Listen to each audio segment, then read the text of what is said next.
And we welcome you to This is Overtime on OSN. And we had to wait for overtime. Tim Stützle, the hero, and the Ottawa Senators, 2-1 winners over the Philadelphia Flyers of Lee Versage, and OSN Sens insider Tanner Ryle with you, taking your comments on the chat. The Ottawa Senators, Tanner, will go in to the Olympic break 6 points out of a playoff spot after a 2-1 victory. What were your initial thoughts on this game against Philadelphia? I don't want to call it a sleepy game, but a bit of a boring one to watch, I guess. 1-0 until the last 2 minutes there. But the Senators played a solid, structured, defensive game. They kept limited shots to their goaltender, who hasn't been great, which is probably a good idea. And they controlled most of this game. I mean, you and I were talking before we hit go live, and you sent out a cocky text to the group chat saying they played this game 100 times. The Sens win 100 times. Yeah. Not 30 seconds later they score, but well, anyways, you're probably right. You're probably right. The deserve to win-o-meter, I'm sure, will be very favorable of the Senators. But yeah, not the most exciting watch, especially if you're in the front row behind the bench, apparently, is that little girl was dozed off right behind talking. It was a boy, first of all, and then second of all, they showed it earlier and I stopped it, freezed it, took a picture, sent it to my other group chat, and then the TSN broadcast like a minute later went back in on the kid, and I'm like, oh my god, that's pretty much how we all feel watching this game. Yeah, look. I know the metrics say that Ottawa is like much better defensively, but this is not like the 1995 New Jersey Devils. Okay? This is not like the greatest defensive team in the history of the world. The Philadelphia Flyers didn't even get a shot for 14 and a half minutes in the first period at home in a game like you got to win. Yeah, there were times in that game that I think Philly just looked pretty checked out. Oh, they are dreadful. And I watched Michkov specifically tonight on some shifts, and they were being very friendly to him that, oh, he did some bad things, but he does some good things. And it's like, no, actually, he does a lot of bad things. Like just giving away the puck, not skating. And when Nick Cousins scored for Ottawa in the second period, because they deserved to be up in the game, when he finally scored, it's like, yeah, this one's over. It's just over. A nice push, I guess, with the goalie pulled. Last few minutes, Philadelphia came on. I don't fault James Reimer on the only goal. So, no, that was I positive. would agree. A lot of bodies in front of him. It was pretty screened, and it was kind of a one-timer. So, yeah, I have no problem with it either. And then in overtime that you and I were just talking about it, like Travis Konechny on a 2-on-1 from his own blue line. It's good that he wants to shoot. It's good that you have a place that you've picked out. You can't miss that in overtime 3-on-3 far side with the puck that rims all the way back around and is an easy 2-on-1 the other way. And that's exactly what happened. He missed the net far side, but what a move from Tim Stützle. My favorite part of the entire game was Tim Stützle's non-celebration celebration. That he just does this incredible move, and he almost looked back to me and was, guys, I just had to pull you along again. Like, I'm getting a bit tired of pulling you along, so I'll just gonna go to the dressing room now and head off to the Olympics and try and do the same for Germany. So, yeah, really, I loved it. Like, it was just so business-like. This, crazy good move to win a game in overtime, and he's just. Yeah. He's been like that a lot lately, like pretty nonchalant with his celebrations. And he's been scoring a lot. I think they said 5-goal streak there. Yeah, 5 game. That's pretty good. Especially for a guy who I think is more known as a playmaker. He's starting to shoot the puck a lot more, which is, I think, a lot of what fans have asked. He's going to score 30 this year. He's 2 away. He might score 35. Oh, he's getting to 30 for sure. Oh, for sure. Yeah, for sure 30. But he might score 35. Might get close to 40. Yep. Pretty good. He's becoming an elite number 1 center in this league. Most nights that you watch the Ottawa Senators play, Tim Stutz and Jake Sanderson are a step ahead of everybody else. That includes Brady. That includes everyone else. They're just dominant hockey players. And if you're going to beat Ottawa at all, you're going to have to stop Tim Stutz and Jake Sanderson. I mean, they're the two guys. But as you said, 5-game goal streaks, pretty impressive. Ethan says on the chat, Stutzla, all business, get the win, move on. But man, I love watching him with Sanderson together. Yeah, in overtime, when it's 3-on-3 and having both of those guys on the ice, hard to believe that they're not going to get a couple of chances to win the hockey game. Against, I don't care who they play. Don't care who's that third guy going to be with them. You see they put Giroux on to win the draw, and then he's immediately off for Brady. Brady looks a little bit slower than the other two, but yeah. But this was a game for Ottawa that they had to have. They looked like the better team, but the more desperate team. I guess all of the above, right? They looked more desperate, but they're way better than Philadelphia. And if you watch this team the last, 5, 6, 7 games, you're watching them going, they're a better team than the other bad teams around them. Like when they played the Vancouvers and the Rangers, right? They, dominated those teams. And you're like, well, those teams are pretty bad. Yeah. But now they've come up and again, certainly wasn't Colorado's best effort, wasn't Vegas's best effort, but they beat them. They should have beat Carolina. They were full value for the Pittsburgh win. They were much better than the Penguins that night. Way better than the Flyers tonight. So when they're playing against those teams around them, they're better than them. What a tough position. And that's what I guess want to ask you here. Now what?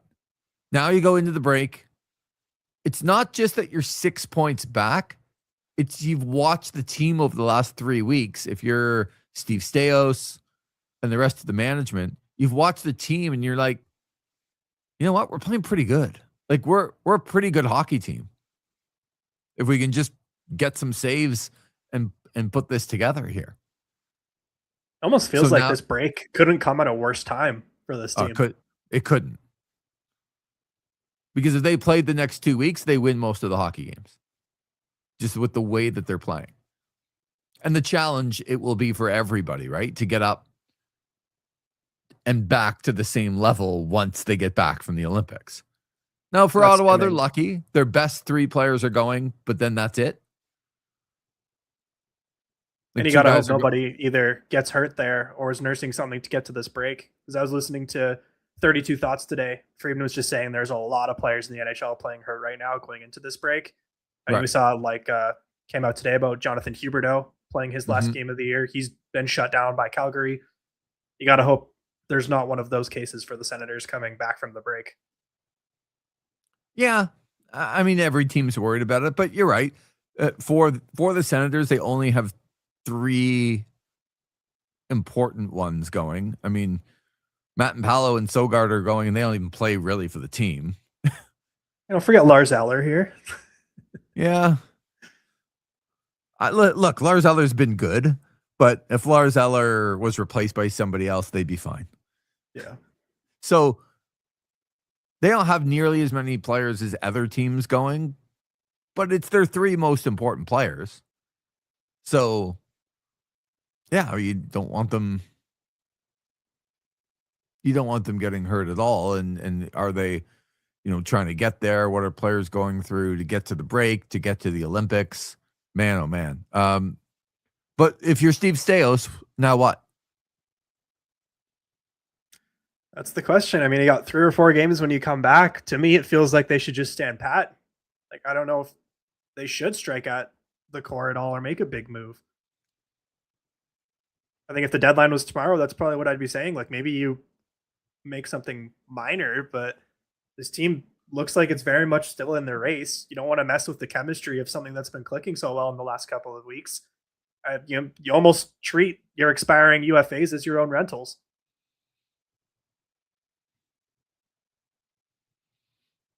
Yeah, I mean, really, since the middle of January, this team's been playing pretty good hockey. The the fact they're up 3-0 against Nashville and lost in regulation, that one killed them.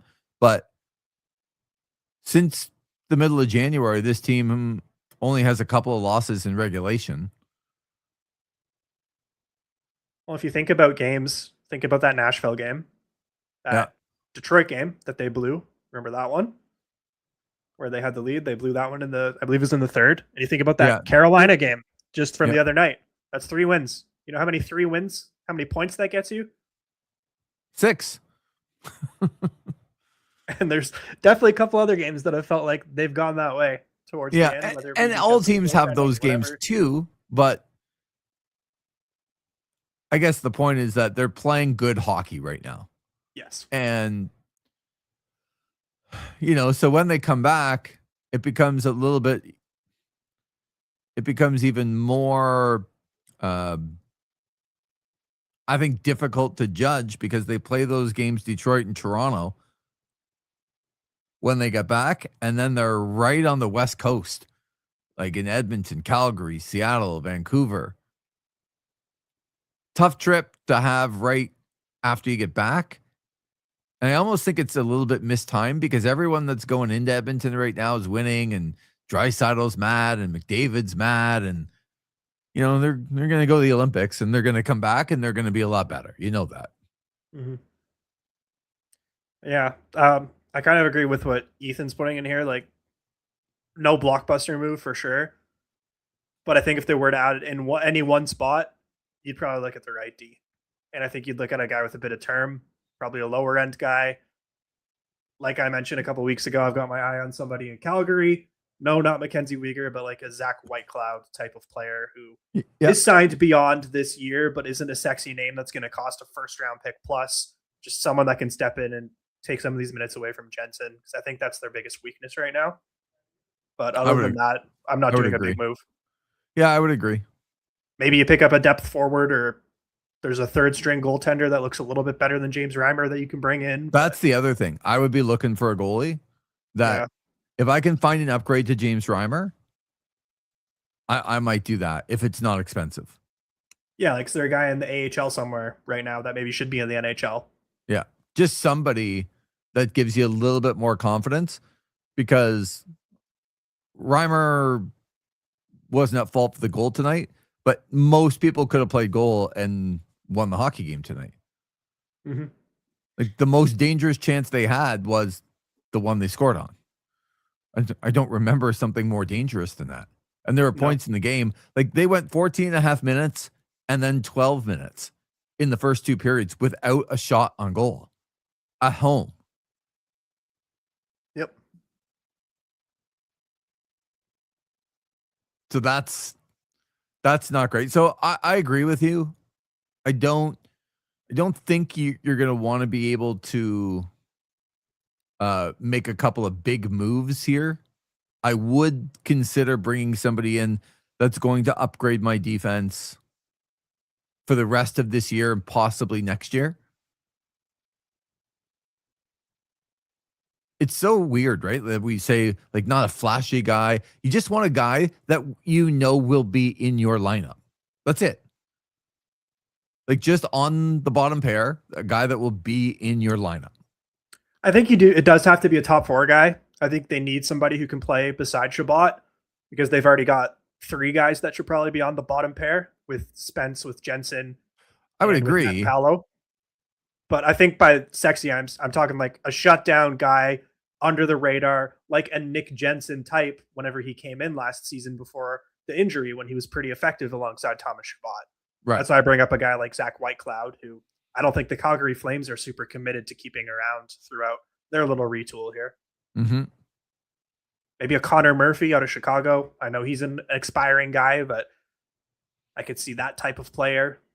You'd have to have a contract ready. You'd have to be sure that that guy wants to sign with you, and right, you are confident that that person's going to be in your lineup and be effective for you. Right. Ethan also says, And if you get to 97, 99 points out of a player and still don't make it, then you did everything at the end to get there. Well, if they get 97 points, they're going to be in the playoffs. I know the projected line, and you heard Gord Miller say it a bunch tonight on the broadcast that it's 99. It won't be at the end of the year. It'll come down because there's a lot of teams that still need to play their divisional games, like tonight, where there's one going on right now. Yeah, there's lots of important games going on right now. There's a great story too. I texted you guys earlier, kind of like the Hunter Shepard story for the Pittsburgh Penguins. Avery Hayes gets called up like hours before the game with another sickness. Barely got to the arena, put his suit on in the car, but because he lived close and his parents lived close, his family, they were able to get to the game in Buffalo, which was awesome. First shot on goal, scores. And a beauty, too. Like, got by the defenseman, in alone, scored. Parents are bawling in the stands. 10 minutes later, scores again. How's that for a first period? It's pretty good. And nice then to see the Penguins take the win there, too. I think if you're a Sens fan, that's probably the best result you can take from that game. They got some good results tonight. Yeah, out-of-town scoreboard was kind of friendly. You're not going to get every game to go your way, but Florida's getting blown out by Tampa 4-0, and the Panthers are done. I was going to bring that up. I think it was actually 5-0 at one point. A goal must have came back. I swear we were in the middle of the game, the third period, the very sleepy third period, and I checked and it was 5-0. Wow. So one must have come back, but 5-2. Yeah, I wanted to bring that up. Like, we've been talking about the Sens, like tonight was do or die. Are the Panthers done? Yes. I agree. Yeah, too many guys hurt, not getting any goaltending, and they're just too far back. Yeah, Barkov's not coming back. You know, Kachuk's probably going to come out of Olympics and be like, oh, well, I've been playing with this. Bobrovsky's been brutal. So, yeah, I think they're done as well, which sucks because that was my cup pick going into the season until I was proven otherwise. But I guess I can say now I've been proven otherwise. For the Pittsburgh Penguins to beat Buffalo, Buffalo's kind of come back down to reality the last little bit. That's a big win for Pittsburgh, and for Ottawa, that's a decent chance to have another team that you can catch that didn't get points tonight. So Florida not going to get points tonight. Buffalo didn't get any points tonight. The Islanders beat the Devils 3-1. And Ethan brought up earlier about the Flyers getting a point. I think last week or the week before, I think it would have mattered. I don't think it matters now that Philadelphia, because you're gonna have to go over a bunch of teams. So I wouldn't be worried about trying to get over the Philadelphia Flyers, especially watching them tonight. Yeah, and just on paper, I think that team did overachieve at the start of the season, and like we mentioned on the pregame, Rick Tocchet's going to bring that out of a team. Then the other Eastern matchup, I guess tonight, Predators falling to the Capitals 4-2 Washington. Logan Thompson plays in that one, so he's ready for the Olympics. But the game-winning goal there, scored by Jacob Chychrun, his 20th of the year. I believe, and I want to check the score again. I think he got another one in that game. Yeah, he did. He got 2. Oh, that's right. And an assist. 3-point night. Yeah. So goal number 20 and 21 on the year. The 20th one, not a great goal from the shot perspective, but he dangled a couple guys in the neutral zone and made them look silly. And that's a hard guy to watch continue to perform for the Washington Capitals.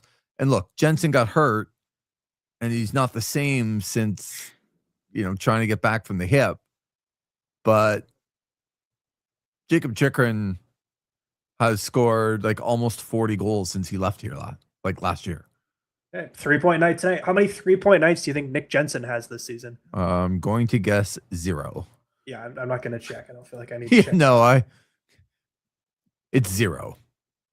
Yeah. And so just a driver of the puck from the back end is Jacob Chikrin, and it's just a tough thing to watch him being here, and everyone's like, well, he wasn't a good fit in the room. Well, great. Room wasn't doing great earlier this year anyway. And say what you will, they need to bring in a right shutdown D. But hey, here's a crazy idea: trade Chikrin somewhere else for an even better return, and get your right D somewhere else with that return. Yep. So going back to this game, though, you could see in the third period, relying on the top guys. Thomas Chabot played 24 and a half minutes tonight. I actually liked his game quite a bit. Yeah, he looked angry again. He looked like he was sort of edgy. And when he plays edgy, he plays well. I just don't understand why he doesn't play like that more. I liked his game too. I saw Zub going back and forth. I think it was with Konechny. I can't believe they didn't call penalties on it. Yeah. They're slashing each other, and that's your guy.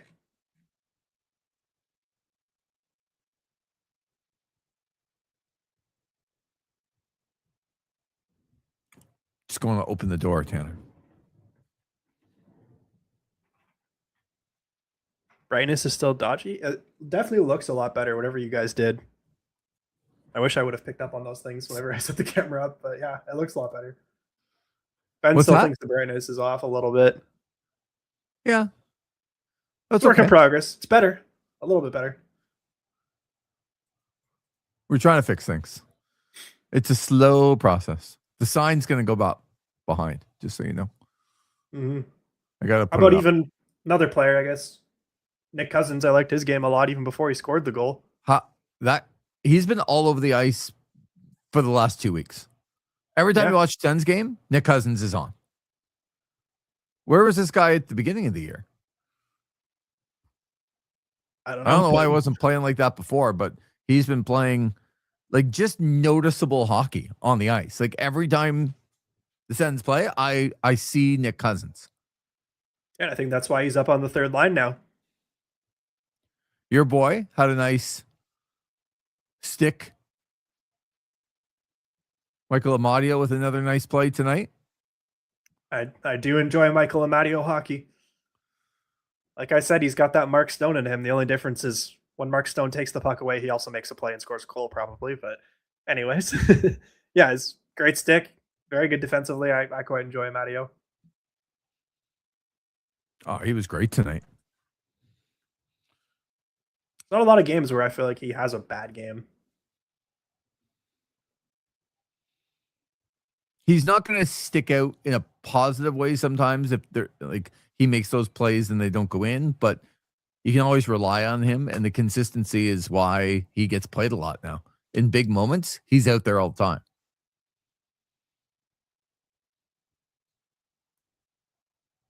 Curious looking at the hockey stat cards. Are you familiar with these? I always love looking at them after the games.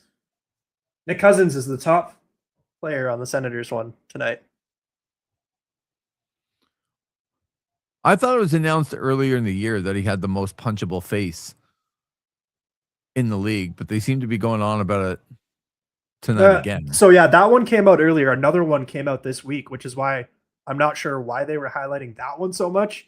But the one that came out this week was that he was the worst chirper in the NHL. Yeah. Which I guess the two of those probably go hand in hand. You probably want to punch a guy in the face who's a bad chirper, but yeah, he's right at the top there. If you're the worst chirper, is that a compliment, or is that like you're just not very good at it? You actually don't get under people's skin. True, yeah. Well, I don't know. I'm asking. I guess, yeah, it would probably be that you're not good at it and that you don't get under people's skin. Like people are just laughing at you, and I guess so, because I know one of the other high-ranking ones was Mark Scheifele, and apparently it's because Scheifele refuses to swear. Like he does not swear. Come on, you. Yeah, so like exactly. That'd be like his chirps. See, that's what we need more of. Yeah. We need good people trying to chirp that can't do it. because they're just good people. Yeah. Stutzler got a couple of votes too. I saw that. He had 2, I think. So, it's probably Brendan Gallagher and I don't know. For worst chirper.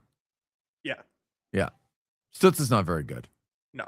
They said he was mumbly. I'm pretty sure. I could try to pull the thing up. It was funny. Yeah, but the stat card Cousins is at the top of it, followed by Pinto and Amadio. So that kind of tells you what you need to know about that line right there. Right. Thomas Chabot, top for the defenseman. I mean, nobody's in the negatives. Well, there are a few that are slightly. So the bottom 3 are Drake Batherson, Claude Giroux, and then Stützle, who's at an even 0% on that. But Drake Batherson is the lowest ranked on the stat card, which I find a bit interesting. He's a guy I feel like I've wanted a bit more out of lately, especially as someone who started off really hot on the year. He had that hooking penalty tonight too that I felt like if he maybe used his feet a little bit more, could have been put down. But Batherson to me is just a fascinating guy right now, like where his future is with the team.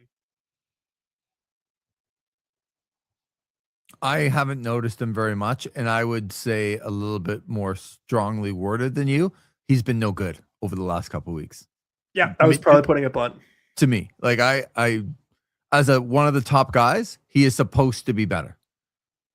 And he was towards the start of the year. He was a point per game. He was. I mean, in the last couple of weeks, and in the last couple of weeks, when they've needed wins, when they've needed like these big games, he has not been very good, in my opinion. That's all. And we go back to last spring in the series against the Leafs. How was he in that series? Yeah, he's probably Ottawa's first player. Is that a guy that you want to sign to $8 million whenever his deal's coming up and you can extend him in the summer? Yeah. Julian says, didn't watch the game tonight, but would like to see the Senators either be more selective with their shots or finish more chances. It felt like both teams kept it to the perimeter a lot tonight. It was a going through the motions type game tonight with people either going to the Olympics or going on vacation. Now, the Senators were better. They were better in a lot of areas tonight than Philadelphia. So I don't know about being more selective with their shots. I thought they did a decent job of trying to get the puck to the net. But as you said, Tanner, like this was a game that people just weren't as engaged because they have other plans. It was just a weird game. And we said this in the pregame show. It's probably going to be a weird game because you can't get it off your mind that you're getting on a private charter to go south, to go home. Apparently, Dylan Cousins is going to Whitehorse, and he's not very happy that it's like plus temperatures in Whitehorse. He wants it to be minus 24, I guess. I don't know. Kind of like his plus minus 24. So I got the player polls here if you want to know a little bit more. So, who has the league's worst chirps? First place, Nick Cousins with 13 votes. Second place, player? No, who has the league's worst chirps? Okay. So, leading the vote, this is out of 77 responses, Nick Cousins with 13 votes. Mm-hmm. Second is Brad Marchand with 8. Yep. And it is a tie between Mark Scheifele and someone we saw tonight, actually. Travis Konechny. Trevor Zegras. Really? With 4. We've then got another Ottawa Senator with a bit of connection to Philly, Claude Giroux. Right. With 2. He is also tied with Matt Rempe, Kiefer Sherwood, and Tim Stützle. There's a list of other players that received 1 vote. Yeah, well, once you get to 1, it's like, okay, yeah. I don't care anymore. But there are some quotes in here, too. Okay. About Scheifele, quote, he doesn't use cuss words because he doesn't swear. He's never chirped me, but I've seen videos of him, and I think it's hilarious. I've got to go with a buddy here, said another player. Scheifele. He tries, but he can't swear. It never delivers very well. When it comes to Cousins, I kind of want to hear these from Mark Scheifele now. Yeah, I want to look up a video of this. But one player said of Cousins, he's a rat. I played with him in Arizona, so I know him. He doesn't even know what he's saying. He just mumbles half the time. On Tim Stutzla, quote, he just kind of skates around saying stupid bleep about people. It's not creative, just stupid, useless stuff. That's Tim Stützle. Yes. Okay. Some funny ones in here. On Nikita Kucherov, he starts talking in Russian when he gets pissed off. I have no clue what he's saying. That I would like to hear as well. Same with Voronkov. It says something similar there. JG Pajot, he's a buddy of mine. He's French. He chirps everyone, but sometimes they don't always make sense. Right. Okay, some of these are pretty good. Some other fun questions. What should be the next city or state to get a team? 118 responses. There's a clear winner. Really? Off the top of my head, like a city or a state? City. Austin, Texas. You're close. Austin has 4 votes, but the winning response has 48. Houston? Yeah. Yeah. Houston with 48, Quebec City with 25, Mm-hmm. Arizona 15, Atlanta 9, Austin 4, and then you've got a few ties for 2. Yeah. I think they're going back to Milwaukee. Atlanta. I believe that. I do too. Honestly, I think it'll be Houston and Atlanta probably. Yeah. And then they'd probably go to Arizona again. I'm not sure. Sometimes people like Houston's the 5th biggest city in the entire United States. Yep. Like it's getting close to be like the New Yorks and the LAs and the Chicagos. Like it's crazy big. While we're on that, the next question for expansion, how big is too big? What does that mean? Like how many teams is too many? Like how big should the league go? They've got a range from 33 up to 51. Well, the answer is 51's too big. Yeah. Or no limit. No limit actually got 9 votes. Yeah, because I wouldn't worry about getting to 40 or 48 or something like that, like this quickly. Like in our lifetime, are we ever going to get there? I doubt it. Probably not, no. So I think probably I would say the average answer to me would be 36. 35. We were pretty close, but then 37 was the next most popular, followed by 33. So probably some players that don't actually want it. Yeah, just concerns quality of the product, that sort of typical stuff. Then the last sort of fun question, do you ever get Venmo requests from fans? Okay. 75% no, but 25% yes. 10 times a year, one player said. Quite a bit, said another. Not like a crazy amount, not every game, but just once in a while. Every time we lose. It's pretty often, it's crazy. Sometimes it's when we win. I didn't let in enough goals to hit the over. They'll actually put that in the memo. Wow. That's pretty funny. That is pretty funny.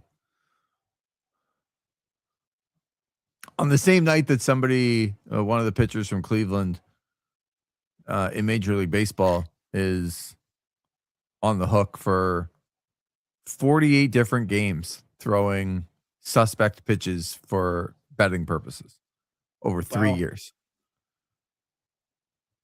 That's a big deal. Lots of interesting stories in sports coming out today. Just don't look up skiing if you. Yes. Don't do that. Just don't. Exactly. So back to this one. Look, the Ottawa Senators, looking at the standings now, are 6 points out of a playoff spot. Yes, they have some teams to climb over, but they've played the same amount of games as the Boston Bruins and the Buffalo Sabres. So at 63 points, tied with the Leafs with the same games and the same amount of points at 63. They're 6 back of Boston, 7 back of Buffalo. The teams that they will have to overtake to get there are out of the Metropolitan Division in Washington and Columbus, who both have a much better shot at catching the Islanders. Big win for the Islanders tonight to stretch that lead because Washington also won. But 65 for Columbus and Washington, 69 for the Islanders, and 70 for the Penguins. So I don't think there's any even sight right now of Washington and Columbus looking at Buffalo or Boston. They are strictly looking at their own division to try and get in. Doesn't mean they won't be in the way for Ottawa or somebody else along the way, because they probably will. But you look at the Florida Panthers at 61 points. They do have a game in hand, so they played one less than Ottawa and Boston and Buffalo. They probably don't think that they're out of it, but man, I shouldn't even say that. That hasn't been updated from they're gonna lose in a couple of minutes here. So I did see in the chat earlier, Ethan was asking who are the Panthers going to start selling. I'll answer that. They're not selling anybody. you don't think so? Why would they? Why would they? Because they've won the Stanley Cup for 2 years. They sell off a couple of pieces. They get better, and they finally get a summer to retool and go for it next year. I guess, but like, what if their guys isn't locked up long term? Like, they're not moving one of those pieces. No, they're not going to.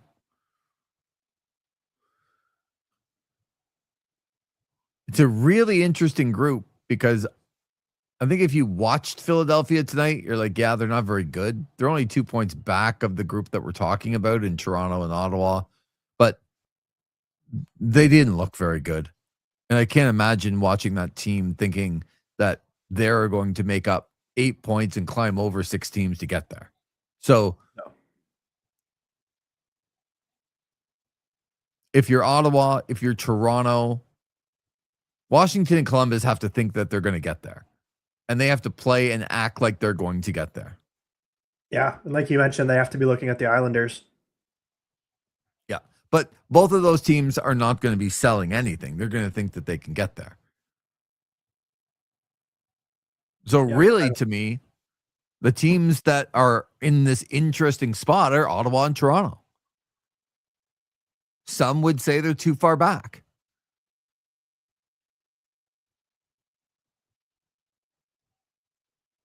But does Steve Stais think that? Does the Leaf brass think that? Man, I don't know. And they've put both of those teams have put their management in a bit of an odd spot because they've played much better hockey lately. Ottawa for longer than Toronto, but Toronto was really on the outside looking in and went out west and won all their games. So probably telling the management that they're in there. Yeah, I think for those two teams, like the 2-3 games after the break are going to tell them a lot. So critical, and aren't they? Extra interesting, Ottawa and Toronto have a game right in there. Yes, the second one that Ottawa will play. I believe it is also the Leafs' second game back as well. But that game is looking pretty interesting right now. So Ottawa's got, like, no matter what the GMs think right now, they're going to have 2 or 3 games to really decide what are we doing at the deadline. Mm-hmm. And Detroit at home for Ottawa on the 26th, and then on the road in Toronto before a couple of day break, and they go out west: Edmonton, Calgary, Seattle, and Vancouver before coming home to play the Montreal Canadiens on March the 11th. But by then, the deadline's well past. So, right, and it's even more interesting. I'm looking at Toronto's schedule right now, which we were looking at yesterday. So they come back from the Olympic break. Ottawa's actually their third game back. On the 25th and 26th, they play a back-to-back against both the Florida teams in Florida. And then they have the Senators. So this is a good question here from Ben. Says, not sure how many games Ottawa has against Buffalo, Toronto, Boston, etc. I can tell you they're done with the Bruins. They don't play Boston again. and they only have one game left with Buffalo. They do play the Leafs 3 times. So to be able to stay ahead of the teams that you're in the race with, yes, but they don't have a lot of control to bring back teams, as they don't have Boston and they only have Buffalo one time. And those right now are the teams. Now, I guess you could say Montreal is another one that you could pull back. They only play the Habs one more time.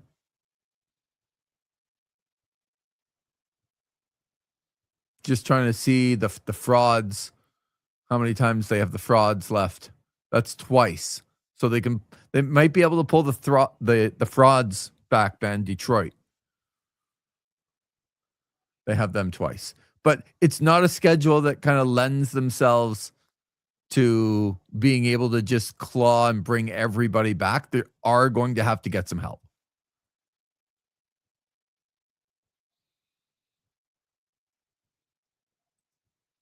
Ethan says, I think Toronto and up will be buying. I think to your point, standing pat might be buying, right? Like just not giving your unrestricted free agents a ticket out of town. I think you have to wait, both of those teams. It doesn't make sense to do either right now. And like I said, those 2 or 3 games between coming back from the break and the deadline, like Toronto, they've got the Florida back-to-back and then Ottawa. That's going to decide what they're going to do. If they go 0-3, yeah, sell. Get Ekman Larson out of there. Get Lawton out of there. Pick up some pieces. Same thing with Ottawa. If they go 0-2 or 3 when they're back from the break, yeah, it's over. Why not see what you can get for some pieces? But if both teams or one of the teams win all 3 of those games, the best case scenario, they get all 6 points, then yeah, maybe you look to add a piece, but I think it's too early to say. Yeah. So Ben says 6 points is fine if you can win the head-to-head games against the teams above you. They simply don't play a lot of teams above them that they're trying to catch. I mean, even they played Detroit and Toronto in the first 2 games. After that, Edmonton, Calgary, Seattle, Vancouver. They do play Montreal, but Anaheim, San Jose. Yeah, a lot of Western teams. They play the Rangers again. They play Tampa. Couple games with Florida, I guess. But just not a ton of the teams that are actually trying to get there. Eric is in, just tuning in. Already said good day to Lee earlier. So hello to you, Tanner. Hello, Eric. Getting your own shout outs. There we go.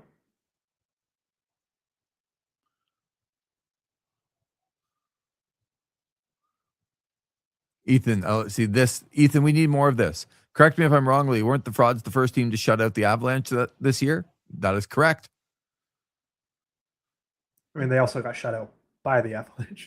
Listen, these things, Tanner, they don't matter. No, that was good. 6-1, Tampa leading Florida late.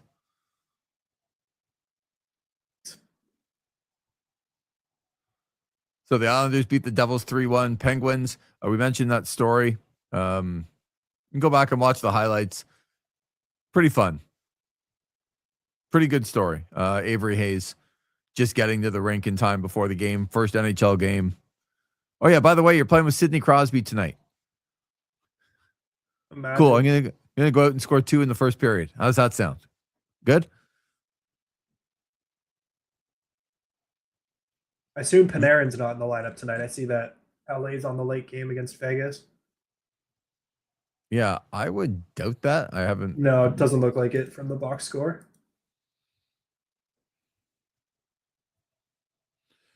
You mentioned earlier Logan Thompson playing and being the second star in a hockey game, 4-2 for the Washington Capitals over the Nashville Predators. Good sign for Team Canada.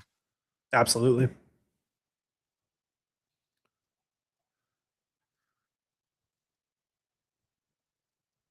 So that's another thing we should mention too. Like that's what's kind of next up for hockey fans, right? The schedule of Yeah. Team Canada.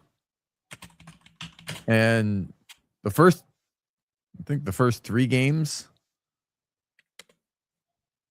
Czechia next Thursday at 10:30 a.m. They play the Swiss next Friday, 3 p.m.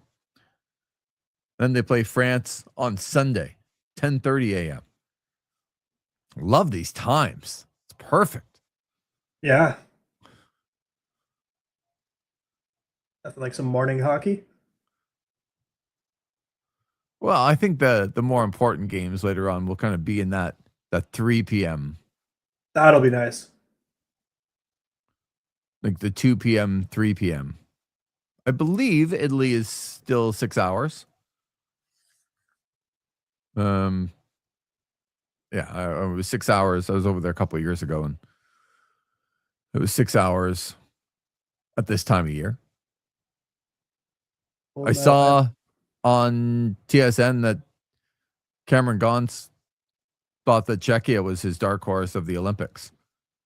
They play Canada first. I'm trying to look at these right. I'm seeing gold medal games Sunday, February 22nd, 8:10 a.m. Eastern time. Yeah, that would make sense. Okay. Because the last day of the Olympics would be like on a Sunday. You wouldn't want the games going into like the night and the Olympics ending at, 11 o'clock in Italy. Right, yeah. So that would be like an afternoon tilt on the last day of the Olympics. Tanner's like, what? Sunday morning? I got to get up, watch a gold medal game? I have no problem with that. I get up for F1 at Yep. about that time. Z Gibbon says AHL still rolls on during the Olympics. Come catch some B-Sens in between. That's a good promoter. See his wrestling background, Z Gibbon. You think Travis Green is going into the locker room right now and going, hey, Steven, better get on the bus, buddy. You're going right back to Belleville to go and play the next couple of weeks. 1,000,000% Stephen Halliday is going back to Belleville right now. Yeah. You can take Hunter Shepard with him. Yeah, Hunter Shepard. Enjoy I-81, boys. It's a good highway. He'll be back up after the break, though. I think Stephen Halliday has He's been looked good. excellent. He's been excellent. I don't think he looks out of place at all in this team. I would agree. Like when he's on the ice, I'm not worried about what's going on. And that's to me, whether the guy's scoring or not, are you worried when that guy's on the ice that it's a little bit too overwhelming? Does he look at a place? Does he make nervous plays? All that type of stuff. I don't feel like that at all with Stephen Halliday on the ice. I feel like that with other Senators on the ice, but he's not one of them. He's solid defensively. He's chipping in a bit of offense now. He's gummed up to like half a point per game since his last call up. And even dangerous. You can put him on the second power play even. Like he's a great piece to have for sure. I don't see any reason to send him down. Z Gibbon says Sogard playing for Denmark, so could use Shepard for the time being. Yes, you're going to get Hunter Shepard back. Don't worry, Zach. Your guy. Shep, as Zach calls him. He just calls him Shep. So Ethan, the roster freezes for trades only. They can still send players up and down after the freeze. So yeah, Stephen Halliday is probably hitting the I-90 right about now with the Shep dog. 81. I-81. 81. Close enough. Well, not really. The 90 goes across from Buffalo, Syracuse, comes across like Rochester, and it goes all the way actually almost to Boston, the I-90. Yeah. Okay. The furthest I've driven into the States is Syracuse. So wow. Okay. So you would have taken 81 because you get on 81 the second you cross the border in Gananoque. Yeah. And that highway goes all the way down, through Syracuse, Binghamton, Scranton, Wilkes-Barre, goes into Harrisburg.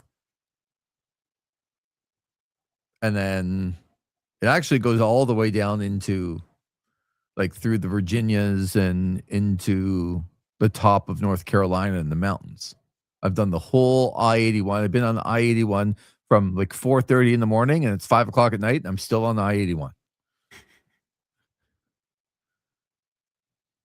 It's actually, like, people say, like, going to Florida, is it confusing, like, the drive? Like, it's like 3 turns the entire way.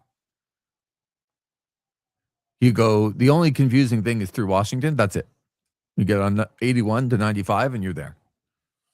Footy calls Shepard Shep Daddy on commentary. Well, we'll have to speak to David Foote about that. I don't want to hear Shep Daddy anymore. So, Yeah. We'll have to make sure Zach's on his best behavior too. yeah, I got to call into David Foote again to make sure that I don't hear any Shep Daddy, because you don't want Zach picking up bad habits. That's what I fear the most, right? Oh, things like this make me think Zach might be rubbing off on him, and that's the last thing we want.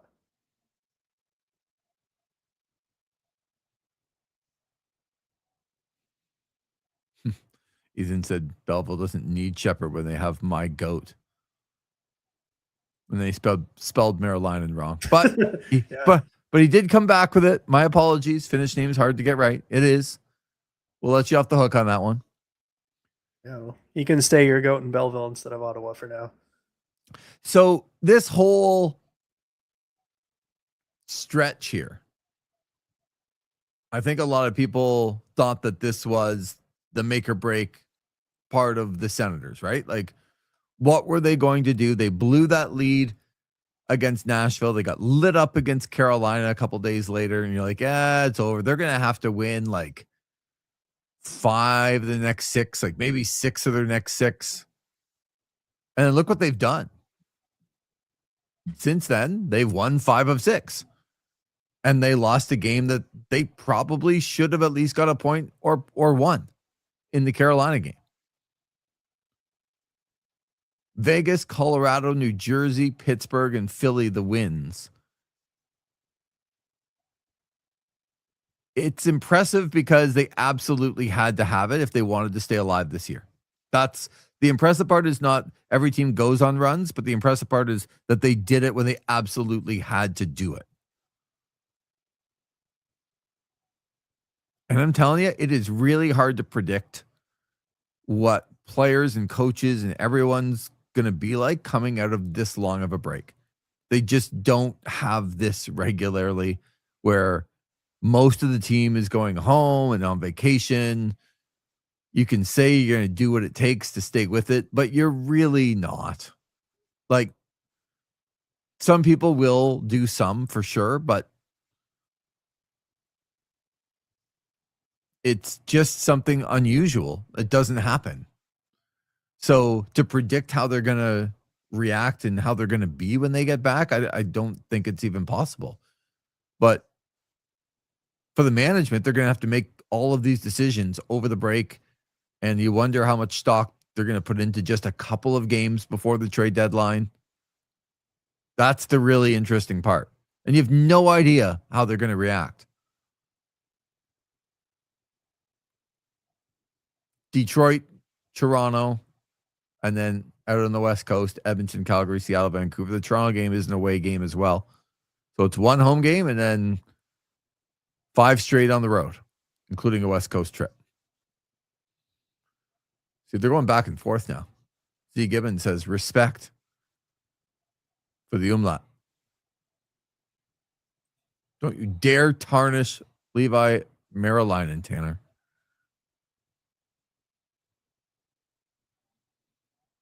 Get a load of this guy, Zach, going after Levi. Psst. Go ahead. I'm sure it's attached to our AHL goaltender. You know why he's attached? Because he thinks he's still the best possible goaltender in the organization.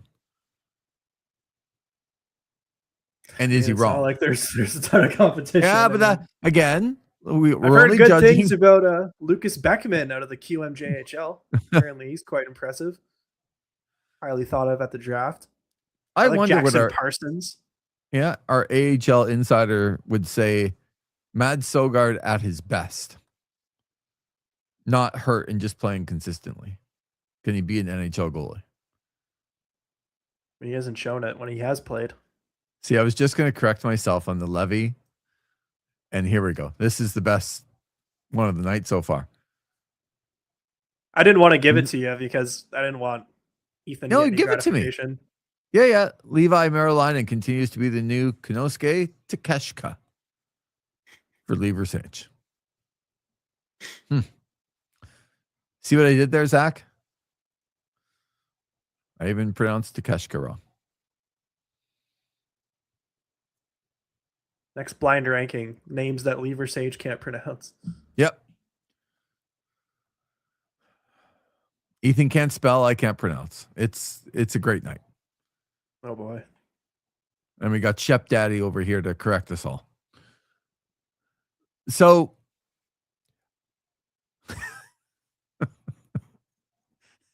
Zach's making a wrestling show, but Tanner, who's this that? Is not wrestling. Who's up on the board there? I don't know. You tell me. See, Tanner's getting too good at this too. Lyra Valkyria.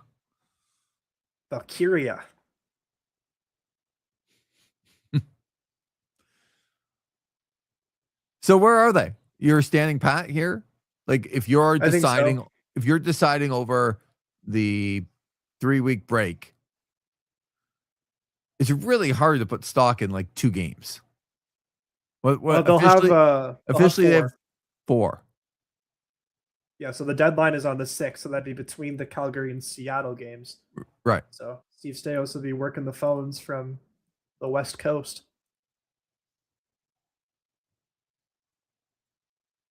But yeah, I think I'm standing pat for now, and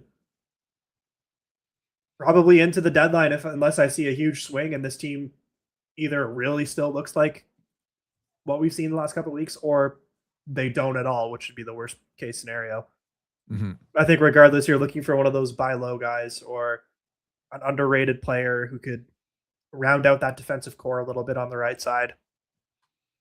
But you're not making a big move. The amount of times this season I've seen, the Sens should trade this and this for Jason Robertson. Like that's not happening. Right. I saw one of the craziest mock trades. You know how bad Twitter mock trades can get. But I saw very Jason bad. Robertson to the Sens at 50% retained for Yakimchuk, a second, and a fourth. What? Yeah. Come on. I know. And the guy's account was like #fire Steve Stais. That's not even like... That wouldn't even get accepted in NHL 26. Right. Easy mode. That's not even worth discussing. Yeah, like they laugh and hang up the phone. But yeah, like to my point, you're not making a big move, I don't think, regardless of what happens. Right. If anything big is coming, it's going to be in the summer with the full context of this season. If Stais decides to strike at this core because he doesn't feel that it's good enough. And that's where I'd look at a guy like maybe Drake Batherson. I really think you're onto something with Drake Batherson. I think he's going to be the odd guy out when this is all I hate to say it because he seems like such a good guy in the room. He's a part of that Newfie group. And he shows so many flashes. I mean, at the start of this year, I would have called you crazy for wanting to trade him because of the way that he was clipping at a point per game with Tim Stützle and looked like he should be playing the rest of the season on his wing. But I think even tonight, I noticed a couple of shifts that Fabian Zetterlund was getting over him with Stützle towards the end of the game. I just think he's going to be the odd guy out when it comes to what are you going to do with him and his contract? And are you really going to sign him long-term to be with the rest of this group? You're going to have to do something to improve the team. You don't necessarily want to do it with the centers if you don't have to, because you feel really good about the centers on the team. I think they could get something good back at that cap hit, especially. That's the guy that I would be. Batherson is not a newfie. So Tanner is confusing a little bit of the East Coast, Nova Yeah, Scotia, my bad. Newfoundland. But we get it, Ethan. You don't have to correct everybody here all the time. You can correct me. I make all the mistakes. East Coast guy. Yeah. But to Ethan's point, Newfoundlanders would be mad that a guy from Nova Scotia you'd be putting on the island. They're proud of their own. They sure are. A Scotian. Ethan's like, Batherson's a Scotian. Yeah. Even if they call people Scotians, which I've never heard, by the way. No, Ethan's got he's got another thing for weird, like acronyms for places. When the Sens were playing Colorado a couple weeks ago, he kept saying, "Yeah, they're playing Rado tonight." Playing what? Rado, like Colorado? RADO. Yeah. Oh my God. Never. Shep Daddy says no. Shep Daddy's out on that one. Yeah, Julian and I were like, I don't even think the people from Colorado call it Rado. No. I don't think they do at all. Okay, so you excited about the Olympics? Oh yeah, I mean, we've been waiting over 10 years for this. Yeah. Like the Four Nations was a nice little appetizer last season. I know it's going to be a little bit different because they're playing under the IIHF rules. Like there's not going to be any fighting or anything. But how can you not get up and get excited for like best on best hockey and the gold medals being handed out and on the line and more countries involved than the Four Nations? So yeah, I'm fired up. I can't wait. Probably going to check out some of the other events as well. Yeah, for me, for a lot of people, hockey number one.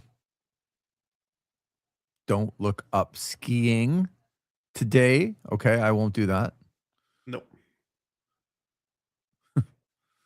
Not a good day there. But even for me, like I love curling and always good, Rachel and Emma from Ottawa representing the women's side in women's curling. And then the mixed curling's kind of cool too. Yeah, see, I also like the ones that you really got to go out of your way to watch, like that wouldn't be on TV, like in a regular year. Like, give me some bobsledding. Let me watch that. That's always pretty cool.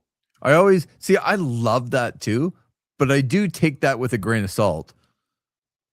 But like you're watching the luge, and it's so cool, right? Like they're whipping down at 90 miles an hour, but it's like this is a competition of the 75 people in the world that do this. Like how many people luge just because they feel like it? Nobody. For sure. So it's entertaining. No, I'm into it. And Canada gets there and you're like some person you've never heard of all of a sudden comes in the bronze medal time and you're like jumping off your couch. We're the third best double luger in the world. Yeah, and I mean, like, skiing's always a fun one, too, seeing them do the big jumps. Speed skating, figure skating. Yeah. Winter games are 10 times better than the summer games. I'll say that. I would agree with that. I don't even I'm going to give you a hot take, though, and I'll do it right before we get off the air here. So okay. You don't have to hear the backlash for, like, long period of time. I'm out on the figure skating, and I'm out on the synchronized swimming, and I'm out on any sport, even diving. I am out on any sport that when you perform at your best, you're the best person to go out and do it. After you finish, you have no idea where the judges are going to put you. I'm out. Fair. Like I just can't. I can't wrap my head around. It's not that I don't have respect for like the greatest figure skaters or like synchronized swimming is the hardest thing in the world to do, but someone else is just going to arbitrarily decide if I'm good enough or not. Yeah, I'm out. I need a winner. I need a loser. I need like a time to beat. I need other people, opposition, and I don't need a judge telling me because I haven't been on the world stage for as long as the other people that have been on the world stage that I'm going to come fifth, even though I had the best routine. Gymnastics is the same to me. And it's not that I don't think that they're like super gifted. I just have a very, very difficult time with it's like I'm telling you, if you went into figure skating and there is somebody from like a country that normally does not do this, and like let's just say it's from Italy or from Greece. They're not exactly known for their figure skating. And they come in and they're the best person on that day. They're not winning the gold medal because the people don't judge them in the same way because they don't know who they are. They haven't been in all these other places before. They don't win. It's crazy. So the figure skaters will come back and tell you that they've cleaned up the judging and it's so much more on technical points and if you do this and it's not as arbitrary, but it is kind of arbitrary. And that's the point. Any arbitrary point in the judgment of whether I win a gold medal or not, I can't do it. And my hot takes, I'm going to put them up because people agree with me. Zach, totally with you on this one, Lee. Ethan, I'm also with you on this one, Lee. Total BS. Not fans of star ratings, I guess. No. No. When I'm watching something like when I watch the luge, I can appreciate that literally like 69 people in the world do it and even have access to a place to even try to do it. But there's a time. If you're the fastest one down the mountain, you win. Mm-hmm. Right? Like you're the second fastest one down the mountain, you get a silver medal. Like I can do this. I just can't watch somebody out in the figure skating not know what I'm watching and then have the judges tell me that this person was the best, but this person was seventh. But the person who was seventh I thought was the best one.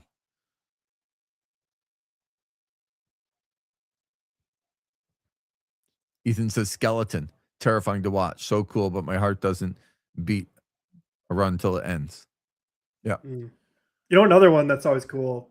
I forget what it's called, but when they're skiing and they have to shoot things at the same time. Biathlon. Biathlon, yeah.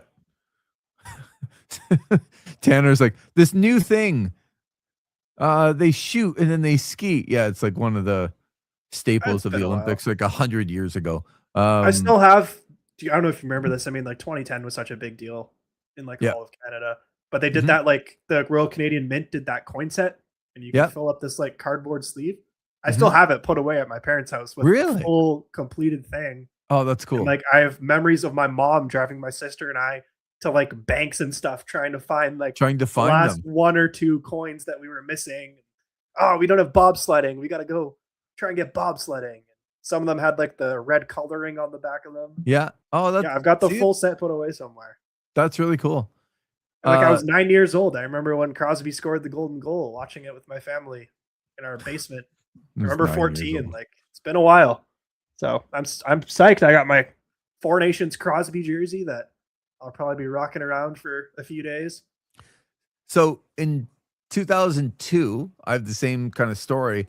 At all of the Loblaws, they sold the Team Canada individual bobbleheads. Okay. And there's a couple that, you know, you'd go into Loblaws and you would get the same guys, Lemieux and Sakic, but to find everybody, it was hard. And then once you get most of the team, you gotta get the entire team. And I remember driving around Ottawa to like all the Loblaws, digging through. I believe I have all of them somewhere in the garage here. So hey, I'm gonna have to throw them up on the shelf before we do any Olympic coverage potentially. Ethan I also remember the red mittens that Hudson Spay did that like everybody had. I think my mom still has a pair sitting in our closet. Biathlon and cross country skiing are so dull. So the reason the biathlon, right, was put in was because cross-country skiing, especially way back, was one of the endurance tests that you could do without the crazy equipment, right? Like, it's not that hard to get a pair of skis and go across. So cross country was like the endurance, but it gets your heart rate. The whole idea, right, of the biathlon. I'm not telling people that they don't know, but like the whole idea of a sport of like getting your heart rate that high and then having to settle it down to be able to shoot a gun into this small area.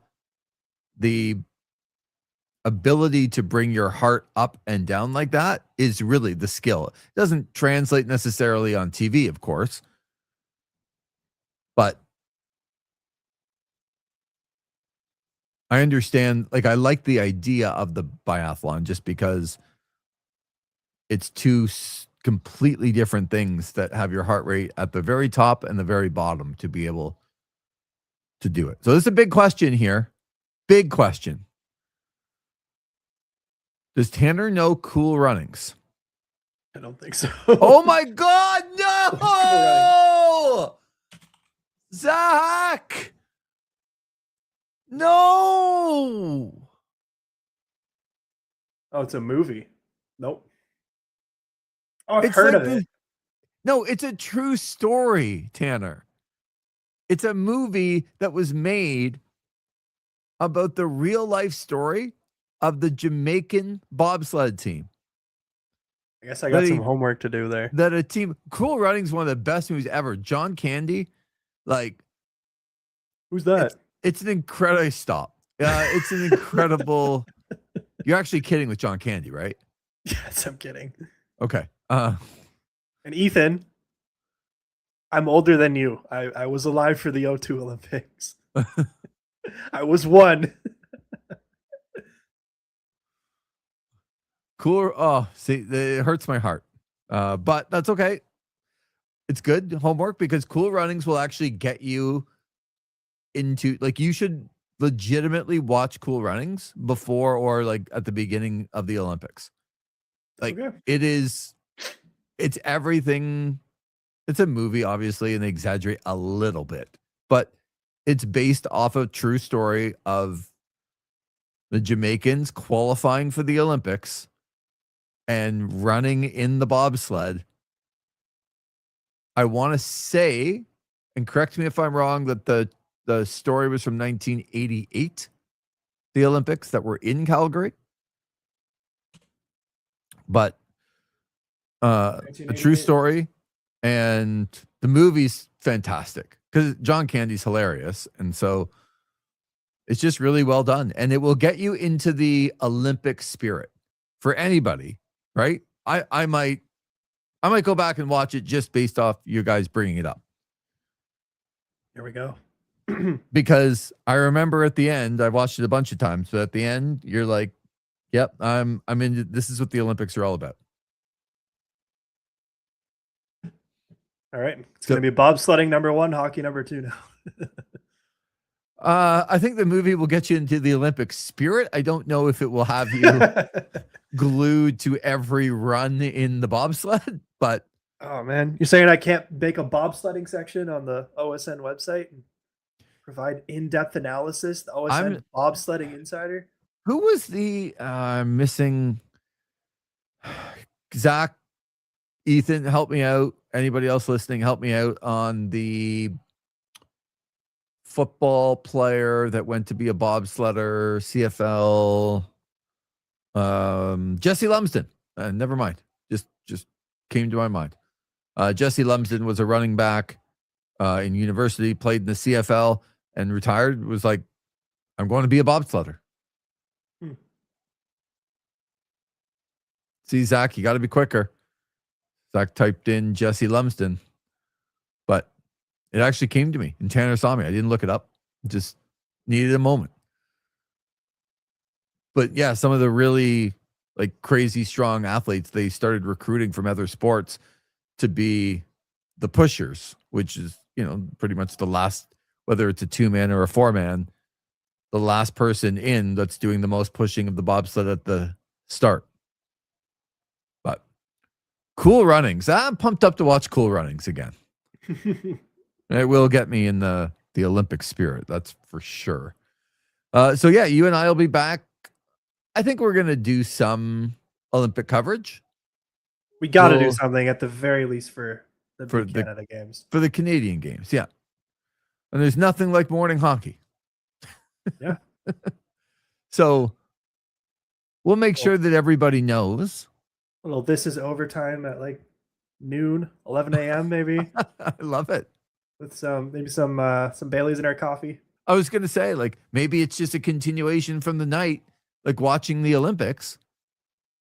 Yeah. Because some of the action, if you're either one of those like late night people or you get up really early in the morning, then these Olympics are for you because it is a 6-hour time difference to when the event. So the events usually start like 9, 10 a.m. over there. So you're looking at 3 or 4 in the morning. Here's when the events are going to start to get going. And pretty much they're going to be shutting down about 4:30 in the afternoon our time. You're not going to get any live action past about 4:30, maybe 5. But things will not be running past 10:30, 11 o'clock. Yeah. I'm sure some of the networks will be doing replays and stuff for the. Well, they will. And they always confuse you, right? You're always in this weird state of like, was this yesterday? Is this tomorrow? Yeah. Is it today? Like, what am I watching? Like, never quite know if it's live or was this morning or if it was yesterday and the worst thing, like Canada's actually really good at their coverage, but the worst part is the US. Their Olympic coverage for the last 20 years is tape everything. Sorry, record everything. Yeah. And then replay it back even moments later, just the US people. And sometimes it's an hour, sometimes it's 2 hours. Oh, let's take you to like bobsled. And you're like, but the bobsled already finished. And all of a sudden the US people are going down the hill. Like they don't really know. So they just find all the American athletes, record them all, and then we'll just play them all back at some point.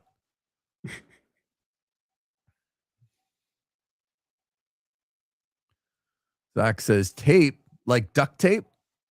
Yeah, I corrected myself. Yeah, that's what you say when you used to be a tape trader back in the day. Yeah, I still say I tape everything, but that means record everything. But I like this.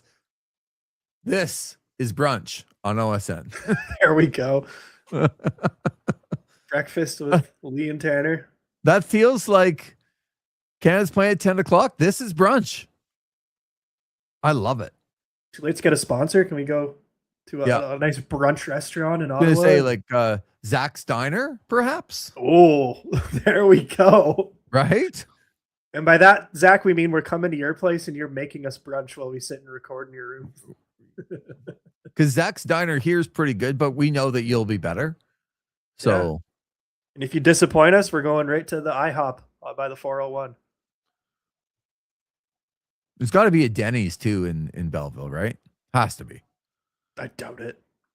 No, there's a Denny's here. There's less than I thought there would be, but I guess maybe Zach's got the monopoly. You know, Zach, is there a Denny's? I'm looking. Okay, there is. There is. Yeah, small town. They always.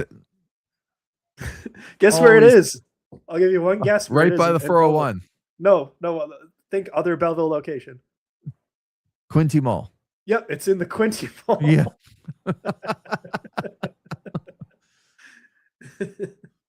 Yeah, that's Quincy Mall. Close. Reed's Dairy. What kind of Denny's is closed at 11 p.m. on a Thursday night? You can't be closed now. He says you better believe there's a Denny's. 6 a.m. to 10 p.m. What is that? Yeah. Probably go in and check out Denny's at 9:30 p.m. and you'll wonder why it's closed at 10. Yeah, that's true. Especially in Belleville. Yeah. Whole town's asleep at 8:30. See, this Zach is not helping your case when you say it's not in the Quincy Mall, but it's right beside it.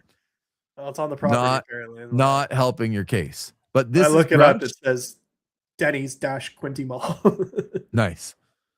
This is Brunch, brought to you by Zach's Diner. There we go. Zach, what are you making us? Yeah.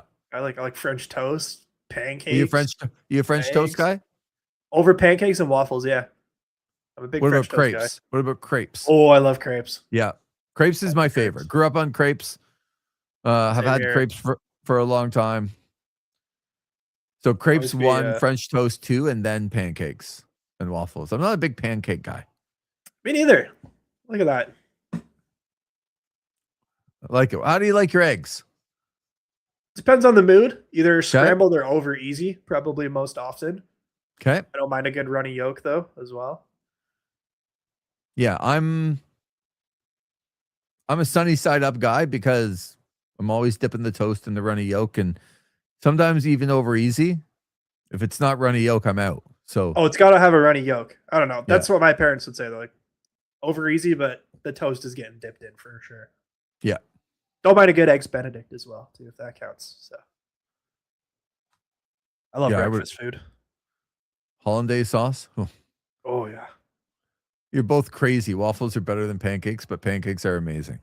I didn't say we hated them. Both had waffles. I think I have waffles over pancakes, probably. I just said I'm not a big pancakes guy when it comes to the other choices. It's crepes and French toast before waffles and pancakes. But it's not like I wouldn't eat it. It's not like it's a vegetable, Ethan. Like I wouldn't eat it. Yeah, there we go. Zach said he went into the Denny's.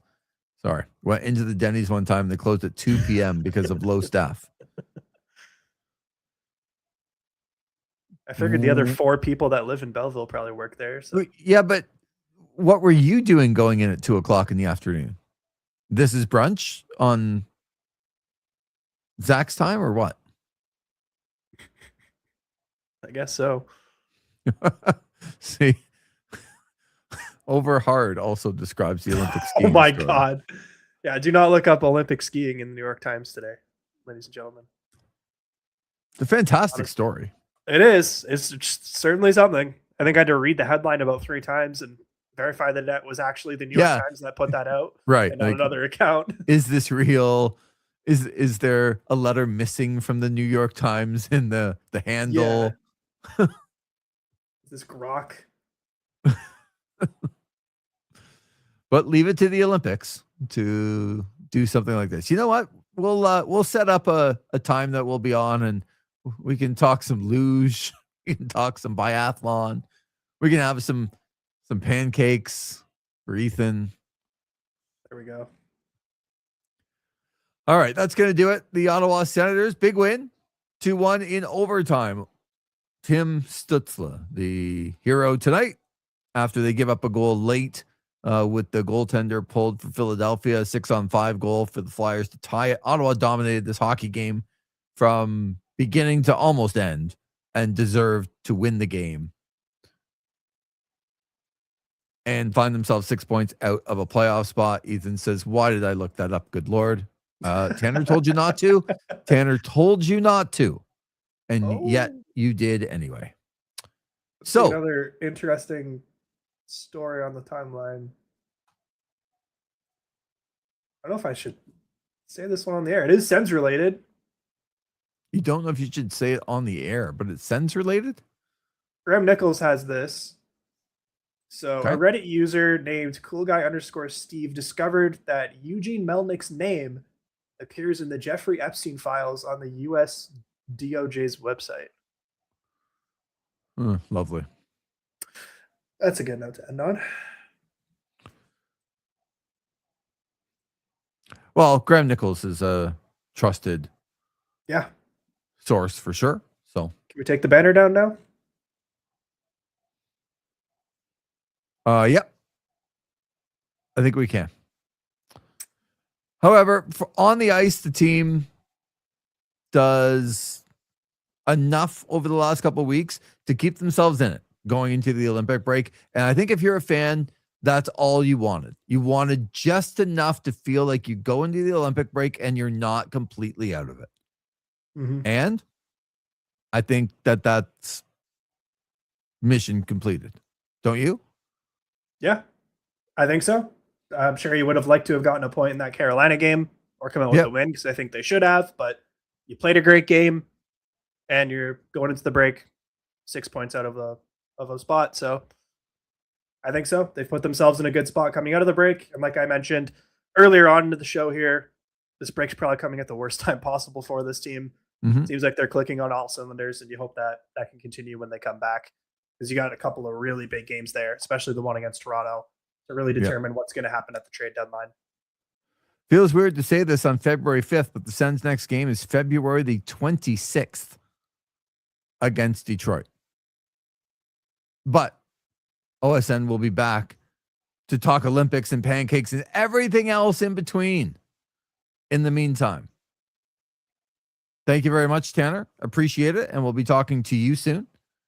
Thank you. Looking forward to This Is Brunch coming to a Zach's Diner near you. This is Brunch, brought to you by Zach's Diner. It just has a ring to it, doesn't it? Thank you, Ethan. Thank you, Zach. Thank you, Eric. Thank you, Julian. Everyone who is listening tonight at some point. And once again, the final score 2-1 in overtime. The Sens beat the Philadelphia Flyers. This is overtime on OSN.